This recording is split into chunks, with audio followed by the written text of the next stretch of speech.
Just wanted to do a second video on the Honda Navi rear shock removal and install video I did. And this is mainly for the guys that want to keep it factory look with upgraded rear suspension.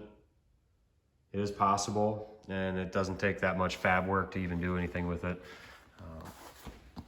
In the other video, I did state that you would have to trim this back. This is a transmission breather line. And where it clips in, you would have to trim this back. You don't have to. It's just resting on that aluminum. It doesn't really affect how much it pushes the air box out. You might just do it a sliver, but that's not going to change much. The only thing I'd had to do was on the bottom of the shock itself. I had to go and trim that down just over 1/2 inch. And you can go a little bit more if you wanted to, so it's not so tight. And with doing that, it ended up giving me some play, obviously, because it wasn't resting on it, and all I had to do is push this fender over a little bit, and then this bolt lined right up.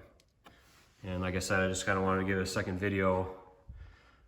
I wasn't going to keep it this way because I have other mods that I'm going to do, and the air box is going to be getting deleted, and the rear fender, I haven't decided if I'm going to fully get rid of it or I'm going to modify it so I don't get a bunch of spray back underneath the tail section. Just haven't decided what I'm going to do with that. But like I said, I just wanted to give kind of a look because the other video was kind of sticking out and not buttoned up. So I think it looks pretty good. All right, guys, stay tuned. More is coming.